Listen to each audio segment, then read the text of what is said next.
HE News, episode number 24.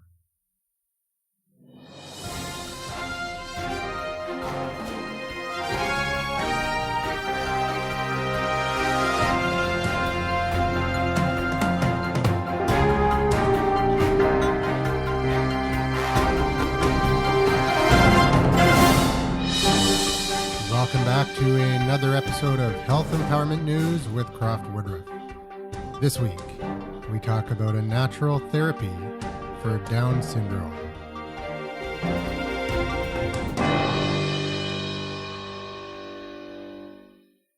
And welcome back to another episode of Health Empowerment News. My name is Andrew McGivern, and I'm here in Studio 604 with CROFT WOODRUFF. And good morning, Andrew. It's good to be with you again. Yes, and this is something that you've been talking about for a long time, actually, probably ever since I've known you. This has been one of your favorite topics. Absolutely, a topic that cannot be and definitely should not be ignored. We all, well, I don't know if it's fair to say that we all accept, but many of us who are in the field of nutrition know that nutritional deficiencies can have a lot to do with causing genetic as well as birth defects and deformities in newborn children, and if that's a fact, then the corollary should be that it may very well be that when these conditions appear, and I'm thinking particularly of Down syndrome, then why not look to see if vitamins and minerals might play a role in helping to correct that problem or deal with it. And in fact, there was an Austrian doctor, a medical doctor by the name of Henry Turkel, Turkel, from Austria. And he emigrated to the United States, to Detroit, in fact, to escape from the Nazi Jew-baiting regime of Hitler. And this is something he'd been working on for some time, and that is how can you deal with Down syndrome with things like vitamins and minerals, hormones, among other things, maybe certain amino acids and fatty acids as well, essential fatty acids. And he'd been working on this for a long time. And anyway, he published some of his work. And of course, it was being ignored by the pharmaceutical and the medical establishment because the bottom line is you can't patent a medicine. You can't patent an amino acid or an essential fatty acid. And the fact is, when you can patent a substance, you can get an exclusive right to it. It's like a license to print money. And so unless there is to be a lot of money made from these factors, they are generally ignored or actually put down, given a bad time. Now, we all can remember what Down syndrome is. Yeah, exactly. What is it, just so for people who don't know? You see a child with usually they're overweight, they're slow, they have sort of a vacant look in the face, the eyes and face a bit puffy, and they don't speak, and they have an IQ somewhere around, I think it's 90. Mm-hmm. And in any case, this Dr. Ruth Harrell, she was a doctor in nursing. And way back in the 1930s, she was working with children, and she came across the work of Dr. Turkel.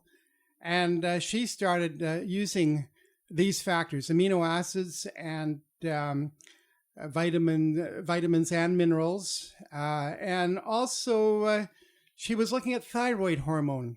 And several years ago now, she teamed up with Dr. Donald. It'll come to me. So this is actually a genetic disorder. It's not something that you develop as a nutritional deficiency. It's a genetic something you're born with. Yeah, you could say you're born with it, particularly because I'd say of the nutritional disposition of the mother while she's carrying the fetus. Okay. And if the fetus isn't going to get the nourishment, then that's it. Donald Davis is the professor of biochemistry, University of Texas in Austin, who teamed up with Dr. Ruth Harrell at the Old Dominion University in Norfolk, Virginia. And they published a paper and where they were able to have these Down syndrome children have a jump in IQ like 50 points. Wow. 50 points. That means a child with an IQ of about 70 or 80 can be working with children about 120 or thereabouts and competing very well, able to verbalize and able to think and to compete with children of his or her age. And this work was published and, as I said, accepted for publishing in university journals, in this case, Old Dominion University, Norfolk, Virginia. And it's not hard to look it up if you do a search on your computer. And anyway, of course, this created quite a stir in the world of nutrition and biochemistry. And there were many PhDs that rushed forward to poo-poo this work and to downgrade it and dismiss it as not really working. And in fact, when they went to duplicate these studies, it was interesting. They didn't get the same results as Dr. Harrell and Dr. Davis did. Was it because they had set out to fail? And when you look at the protocol that they used, you find out that they did not use, for instance, thyroid hormone, on the grounds that the Down syndrome children, these handicapped children, their thyroid was normal. But wait a minute, these are not normal children. What is normal for you or I or an ordinary child is not necessarily normal or in the normal range for a Down syndrome child. So this is where the flaw in their work was. So I guess and they used very high doses of B vitamins and vitamin C and vitamin E, and I mentioned vitamin C, among other things, and thyroid hormone, and they got these results without fail. It's astonishing results.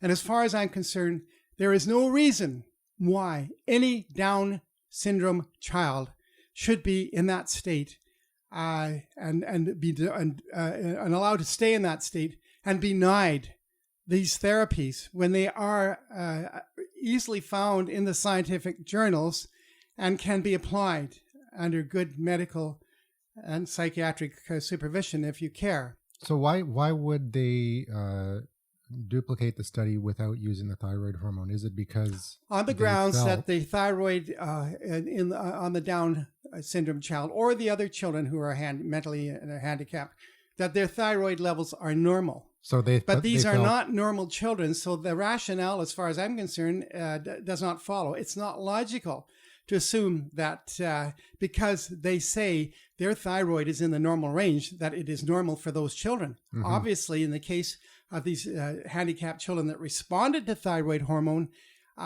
their thyroid levels are not in a normal range.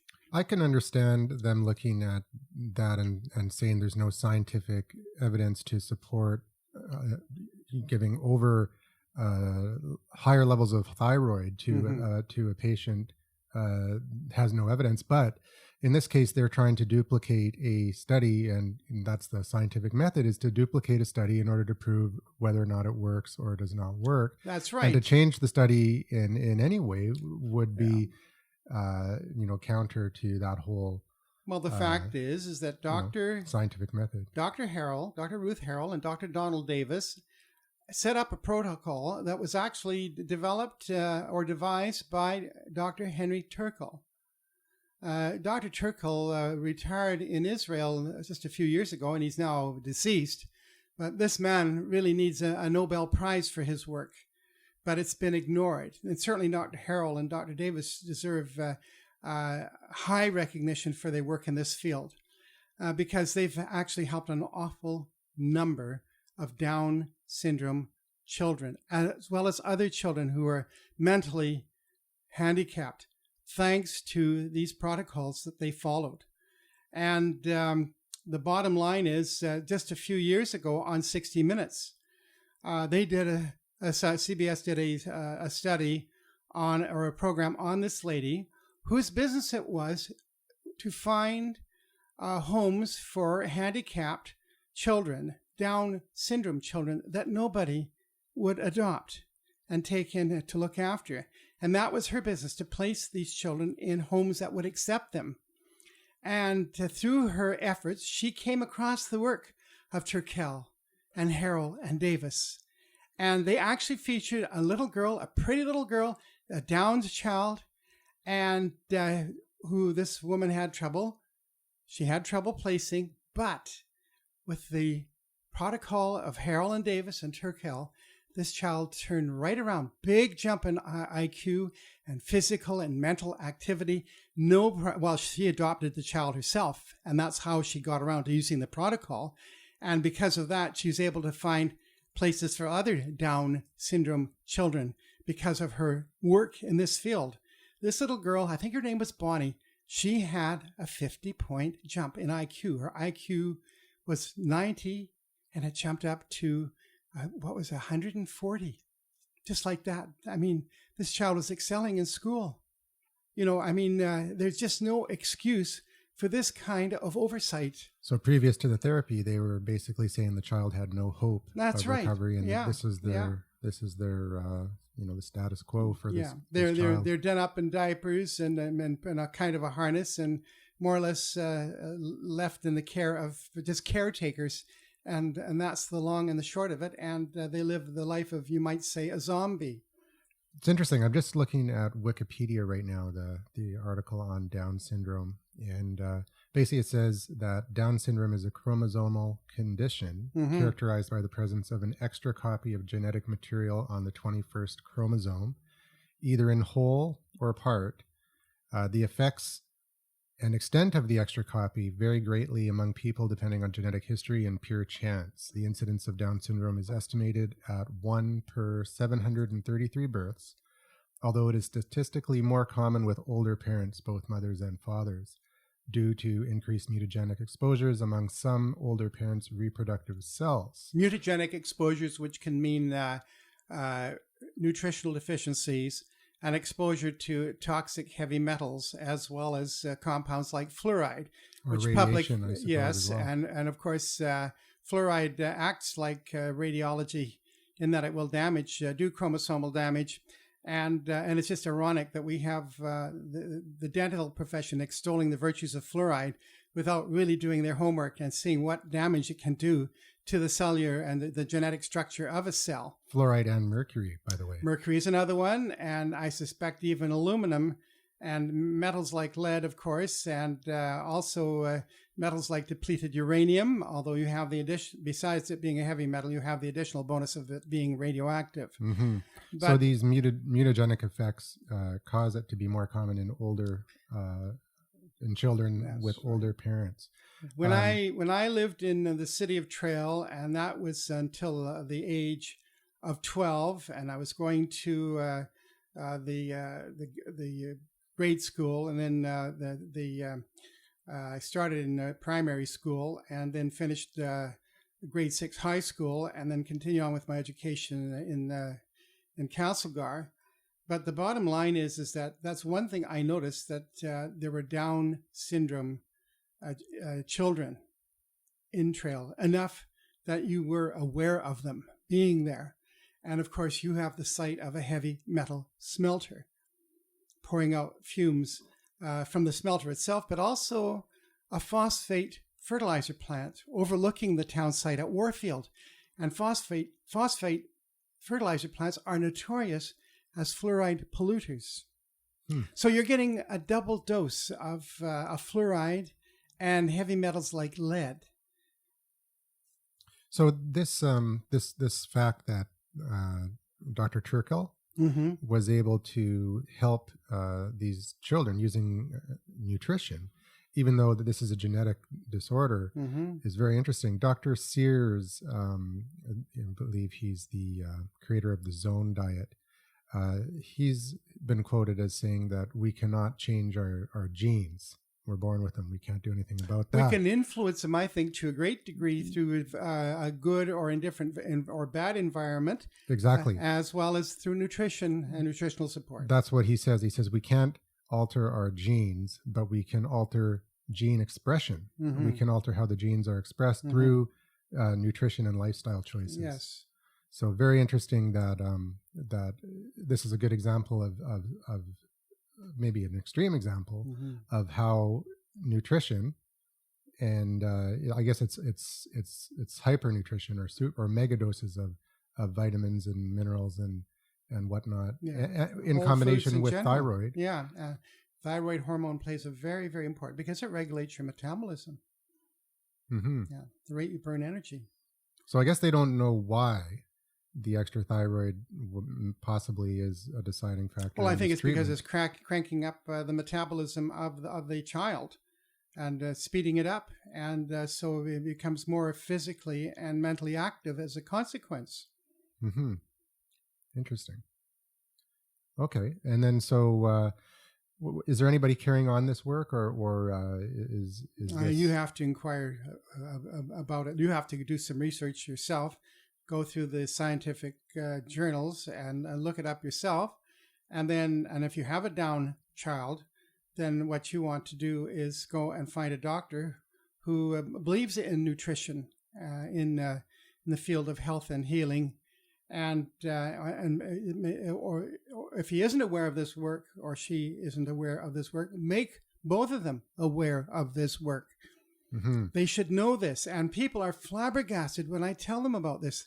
They have no idea because it seems to be, unfortunately, a well-kept secret. So there's some studies in some scientific journals that can be brought to the attention of the doctor. There's also a book that you have. Do you remember the name of that book? No, you've caught me short on that one. It's I remember you brought it once to the radio station. Mm-hmm. I don't remember it myself either.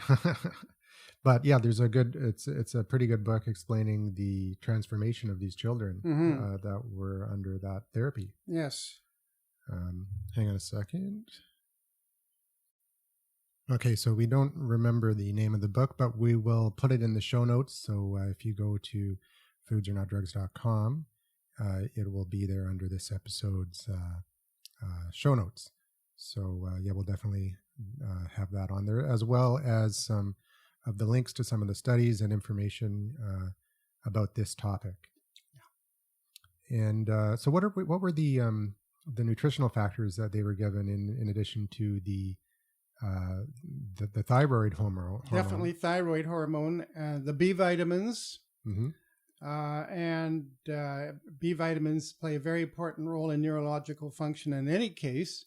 Vitamin C, because of its antioxidant qualities, and also vitamin E for its antioxidant qualities, but you can't leave out other antioxidants, such as the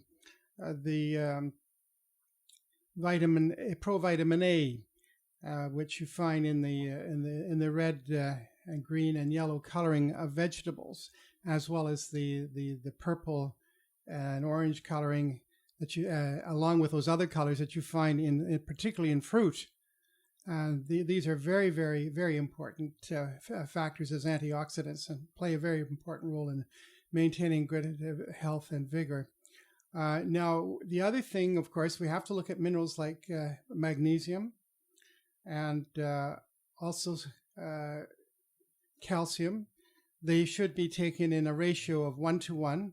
That is to say, for every milligram of elemental calcium that you are putting into your body, you should be taking at least the equivalent amount of magnesium, preferably as citrate, because they have greater bioavailability. That is to say, they are better absorbed by the body than other forms such as carbonates of calcium or magnesium.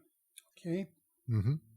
And in terms of doses, like were they given like unusually high doses of B vitamins? They were given high doses of the B vitamins, the C and the E, and so there's certain minerals. We mustn't look out mustn't forget the mineral zinc plays a very important role, as well as the mineral selenium. Okay, and these help to, particularly selenium, helps to protect cells against genetic damage. Mm-hmm. So this is important for a woman who is expecting a baby, to be seeing that she is eating properly and supplementing her diet to guarantee or ensure that she is getting the nutritional factors that will help her produce a healthy baby and come to an easy term, so that even the travel through the birth canal is going to be an easy trip for the newborn. Mm-hmm. Yeah, so basically a multivitamin and a healthy, good potent multivitamin and mineral, healthy plus, diet. Yeah, a little extra on the certain antioxidant nutrients for insurance, and let's not forget that vitamins and minerals, as important they are for supplements, they're no supplement for whole organic fruit and vegetables and grains and cereals and nuts and seeds and the like. Mm-hmm. Yeah, you can't go to McDonald's and expect to get Burger a balanced King and eat junk food and soda pop and do all that and pop a multivitamin and think that you're doing yourself a favor. It doesn't work that way. That's right. And I mean, you can go into restaurants that have a good reputation for fast food. I'm thinking of White Spot. They put out an excellent, what they call spot salad, mm-hmm. with variations of different lettuce, as well as spinach and other nutritional factors, as well as pumpkin seed and sunflower seed thrown in for good measure. And these are very, very important factors. And think of the fiber that you're getting from this kind of diet. Mm-hmm. And it's so important, because regularity is one of the biggest problems for people, is the fact that their bowel movements are not regular as they should be, and storing up feces in the bowel leads to what they call auto intoxication, whereas you start absorbing these toxins back into the bloodstream, and that's the last thing that you want. You don't want to keep that crap in your body. You want to get rid of it. So sometimes if you're not regular, it's a good idea to invest in a very good and proven herbal laxative. Mm-hmm. So basically the old adage is true: you are what you eat. Essentially, not only are you what you eat, but how well you digest it, how well you assimilate it, and how well you eliminate it. Mm-hmm. And so a healthy diet full of lots of fruits and vegetables, healthy water and good water, filtered water to get the chlorine. Yes, to make sure that you're not getting chlorine or fluorine or lead, because that's another problem in a lot of waters in North America, is that plumbing's got lead in it and is contaminating the water. So a good filter, a good water filter, that will take the lead out. And even if you're doing all that, because of the way the food is processed, mm-hmm. even organic food, you may not be getting optimum levels of nutrition. So you recommend multivitamin to go along with your healthy diet, and possibly other supplements. And one of the things that we haven't mentioned, of course, regarding fatty acids, olive oil extra virgin olive oil is important to incorporate in the diet. Palm oil is also very important to incorporate in the diet. These are rich in antioxidants, and they're not likely to be susceptible to these free radical problems that you get when you hydrogenate vegetable oils or when you heat them up to frying temperatures. So this is very important to keep in mind. Okay, so this is for general health, for people who are normal everyday people. Mm-hmm. For the Down syndrome children, they were given mega doses of vitamins along with the hormone, the thyroid hormone. Mm-hmm. What about vitamin D? Were they given vitamin D? Oh, I'm sure they were given vitamin D, because there's been so much work done on that.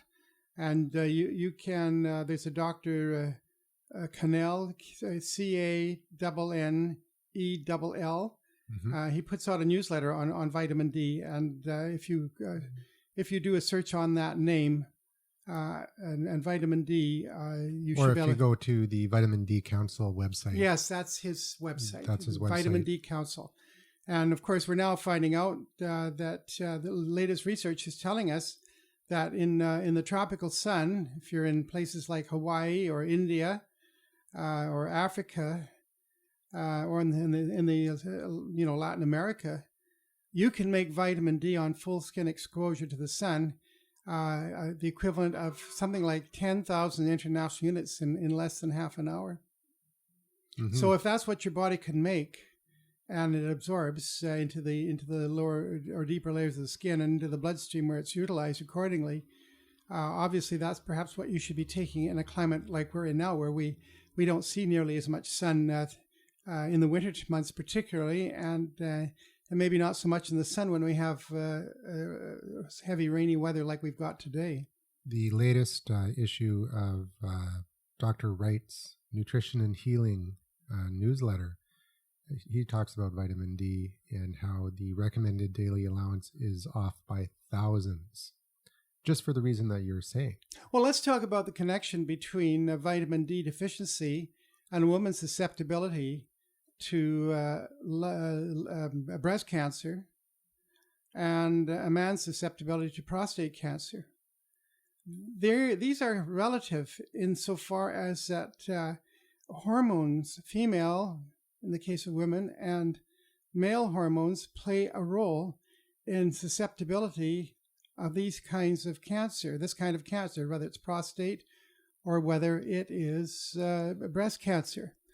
And in the University of Toronto, there was a medical doctor who was urging, in the case of prostate cancer, urging the urologist to give the cancer patients who were suffering from prostate cancer more vitamin E.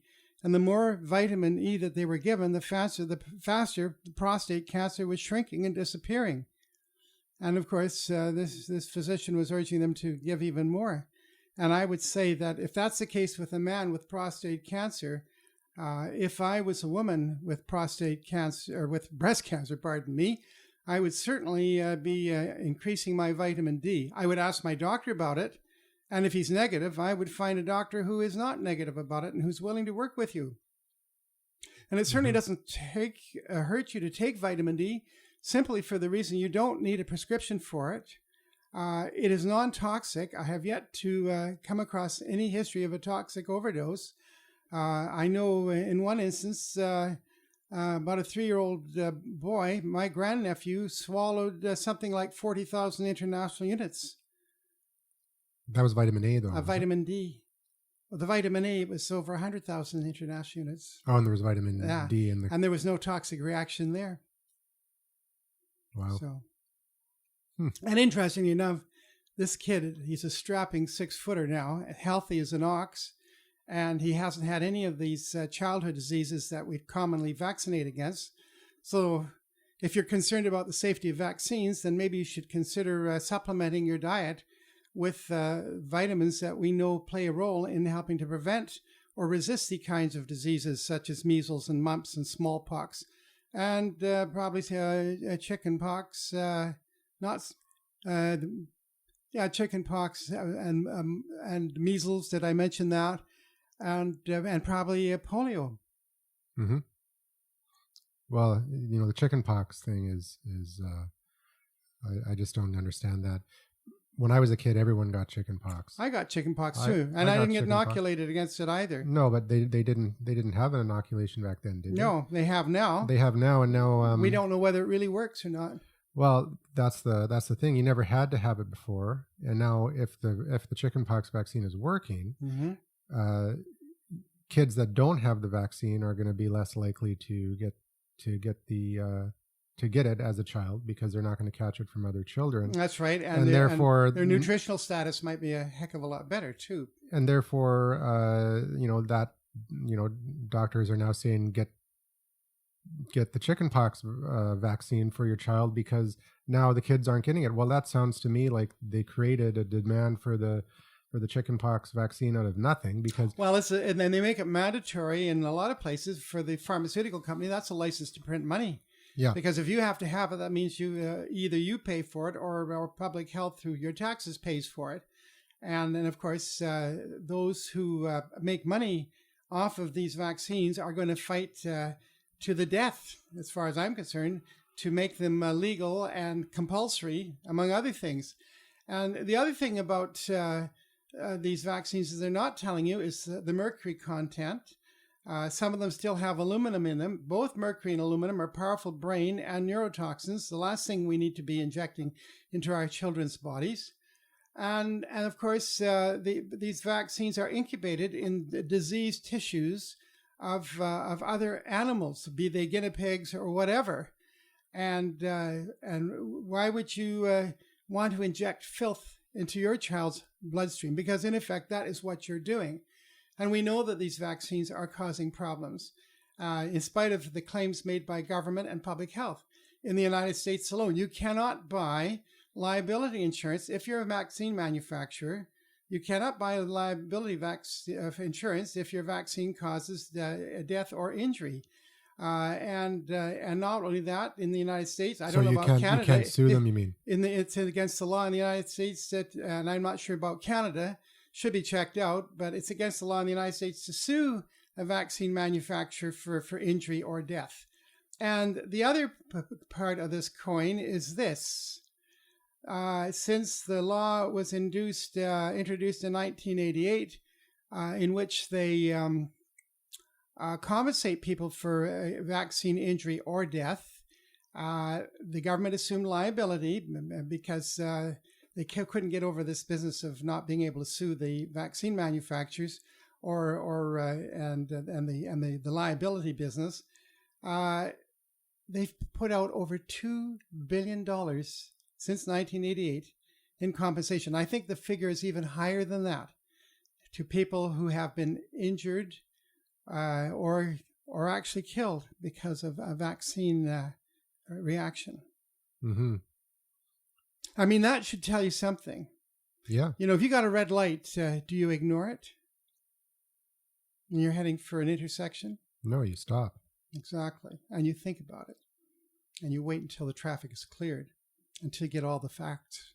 If you're rational, you're a rational person. Yeah. Yeah, for sure. So that's another good reason to educate yourself, take control of your healthcare, and seek out professionals in a wide variety of disciplines who are open to your questions. And well, there are answers to vaccines. Cod liver oil, because of its vitamin A and D content. Mega halibut liver oil, vitamin A and D content. Vitamin D itself, by itself, is an immune enhancer. Lots of keratin, carotenoids, which is the provitamin A factor in all your yellow and all your colored fruit and vegetables, to be precise. And vitamin C, I mentioned that, and you find it in those fruit and vegetables as well. All of these are powerful immune boosters and infection fighters. And a person on a healthy diet doesn't need to have these filths and these metal toxins injected into them. Mm-hmm. You just have to look, do the benefits outweigh the costs or the risks? Mm-hmm. And when you're talking about, especially like infant vaccines, we're not talking about one or two vaccines. We're talking about multiple injections of all these neurotoxins and other adjuvants and other ingredients that you wouldn't you'd be surprised if you haven't already looked into what's in these vaccines. You'd be surprised that they're actually in there. That's right. And you'd also be surprised that they want to give you several of those vaccines all at once, multiple shots, which is a terrific assault on your immune system. Yep. Well, that's an interesting point. I'm just reading, actually, this is off topic, that the Mexican officials have once again rejected Monsanto's genetically modified corn. And we talked a little bit about this back in the, I think it was episode 5, where we talked about the genetically modified food industry and the effect on our health that, we're going to see over the next few years as this becomes more commonplace and we're eating genetically modified food. So Donald Rumsfeld's old alma mater, Monsanto, wasn't able to bribe enough Mexican officials to approve the GMO, in this case corn. But you see the problem that with the genetically modified seeds, you plant them in your garden. When the plant matures and flowers and produces pollen, you have pollinating insects picking up that pollen, which is also expressing the genetic changes that were introduced into that particular plant, be it corn or soybean or whatever. And they will take it to other plants and infect them with that genetic information. So something you cannot contain. You are pretty well setting loose a wildfire that you cannot control. And who knows what effect the pollen has, that kind of pollen has on the bees themselves, because they use pollen for what they call bee bread. Mm-hmm. Absolutely. And it's related to the topic that we're talking about today, because we don't know what kind of genetic effects it's going to have on humans who are going off of their natural diet that we've been taking for since the beginning of time, and are going into these Franken foods, what do you call it? Roundup ready soybeans, whatever they be. Yeah, it's a situation that it just boggles the mind that we're letting this happen. But that's a little bit of a different topic, and maybe we'll touch on that again in the future.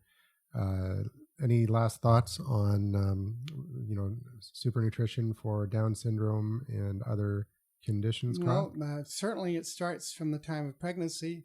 As far as I'm concerned, both husband and wife, before they decide to make babies, they should be seeing that their nutrition is high and intense and well supported with the supplementation, and then when the child is born, to see that the nutrition education continues. Mm-hmm. And like you said, when we educate the children to make the right choices, it's only going to benefit the rest of society, and future generations are bound to benefit from it.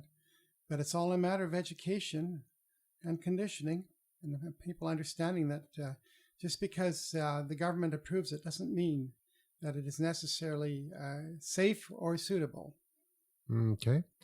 And I guess that's a wrap for this show, unless you have anything you'd like to add, Croft. No, that's about it for this time. All right, so I will hit the music, and we will close off the show. If you have any questions or comments, if you want to ask Croft a vitamin or nutrition-related question, call 1-877-636-1474 and leave a voicemail, and we'll get it on the show. And we will see you again next week.